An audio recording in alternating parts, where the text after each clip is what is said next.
Voice of മുജീബിലേക്ക് അവർക്കും സ്വാഗതം. India Afghanistan A ടീമുകൾ തമ്മിലുള്ള മത്സരത്തിൽ 101 റൺസിന്റെ വിജയവുമായി ഇന്ത്യ ഫൈനലിലേക്ക്. ശ്രീലങ്ക, ഇന്ത്യ, അഫ്ഗാനിസ്ഥാൻ എ ടീമുകൾ പങ്കെടുക്കുന്ന ഈ ടൂർണമെന്റിൽ 3 മത്സരങ്ങളും പൂർത്തിയാക്കി കഴിഞ്ഞിരുന്ന ഇന്ത്യക്ക് 2 പോയിന്റ് മാത്രമാണ് ഉണ്ടായിരുന്നത്.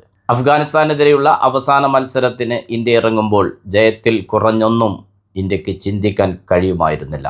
കാരണം അവിടെ പരാജയം സംഭവിച്ചാൽ ഫൈനൽ കാണാതെ പുറത്താകേണ്ടി വരും. അത്തരമൊരു മത്സരത്തിലാണ് 101 റൺസിന്റെ അത്യുജ്വല വിജയത്തോടെ ഇന്ത്യ ഫൈനൽ ഉറപ്പിച്ചിരിക്കുന്നത്.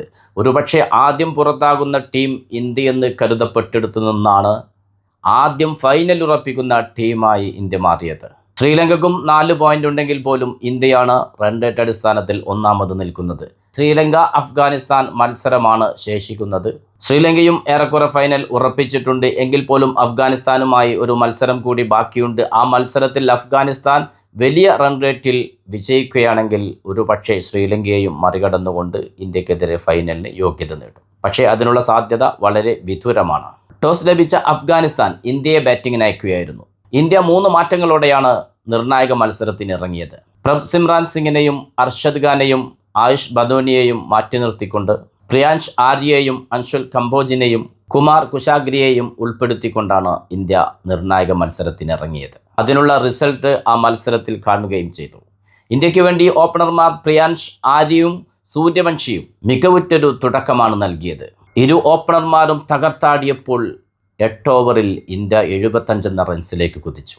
8ാം ഓവറിൻ്റെ അവസാന ബോളിലാണ് ഇന്ത്യക്ക് ആദ്യ വിക്കറ്റ് നഷ്ടമാകുന്നത്. 2 സിക്സും 4 ഫോറും അടക്കം 28 പന്തിൽ 38 റൺസ് എടുത്ത സൂര്യവംശിയായിരുന്നു ആദ്യം പുറത്തായത്. ശ്രീലങ്കൻ കളിക്കാരനുമായുള്ള തർക്കത്തിൽ വിവാദത്തിൽ നിൽക്കുന്ന സൂര്യവംശി പക്ഷേ അത്തരം വിവാദങ്ങളൊന്നും തന്നെ ലെവലേശം അലട്ടിയിട്ടില്ലെന്ന് തെളിയിപ്പിക്കുന്ന പ്രകടനമായിരുന്നു അഫ്ഗാനിസ്ഥാനെതിരെ കാഴ്ചവെച്ചത്. ടീമിലേക്ക് തിരിച്ചെത്തിയ പ്രിയാൻഷ് ആര്യയും മോശമാക്കിയില്ല. 1 സിക്സും 9 ഫോറും അടക്കം 42 പന്തുകളിൽ 58 റൺസ് എടുത്താണ് പ്രിയാൻഷ് ആര്യ പുറത്തായത്. ഇരുവരും നൽകിയ മിന്നും തുടക്കം മുതലാക്കിക്കൊണ്ട് പിന്നീട് വന്ന ഗെയ്ക്വാദ് 30 റൺസ് എടുത്തു. ക്യാപ്റ്റൻ തിലക് വർമ്മ 59 റൺസ് നേടി. പ്രഭ്സിമ്രാൻ സിംഗിന് പകരം ടീമിലിടം ലഭിച്ച കുമാർ കുശാഗ്രയും മോശമാക്കിയില്ല. 67 പന്തുകളിൽ 58 റൺസ് എടുത്ത് കരുത്തുകാട്ടിയ മത്സരമായിരുന്നു.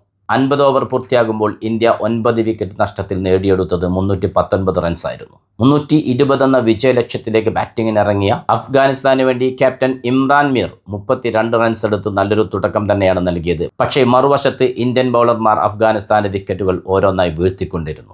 57 റൺസ് എടുത്ത ബാഹിർ ഷായും 46 റൺസ് എടുത്ത ഫൈസലും ഒഴികെ മറ്റാർക്കും തന്നെ പിന്നീട് അഫ്ഗാൻ ബാറ്റിംഗ് നിരയിൽ തിളങ്ങാൻ കഴിഞ്ഞില്ല.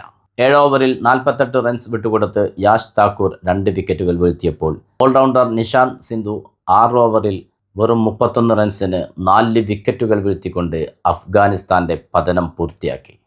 4 വിക്കറ്റുകളും 20 റൺസും നേടിയ ഓൾറൗണ്ടർ നിഷാന്ത് സിന്ധു തന്നെയാണ് കളിയിലെ താരമായി തിരഞ്ഞെടുക്കപ്പെട്ടത്. അഫ്ഗാനിസ്ഥാനെതിരെ നേടിയ 101 റൺസിന്റെ വിജയം ആദ്യ മത്സരത്തിൽ അഫ്ഗാനിസ്ഥാനുമായി 4 റൺസിന് പരാജയപ്പെട്ടതിനുള്ള ഒരു കണക്ക് തീർക്കൽ കൂടിയായിരുന്നു ഇന്ത്യൻ എ ടീമിന്. പുതിയ ക്രിക്കറ്റ് വിശേഷങ്ങളുമായി നിങ്ങൾക്ക് വീണ്ടും എത്തും. നിങ്ങളുടെ സ്വന്തം വോയിസ് ഓഫ് മുജീബ്. ചാനൽ ആദ്യമായി കാണുന്നവർ സബ്സ്ക്രൈബ് ചെയ്യുക, ലൈക്ക് ചെയ്യുക, നിങ്ങളുടെ അഭിപ്രായങ്ങൾ കമൻറ്റായി രേഖപ്പെടുത്തുക.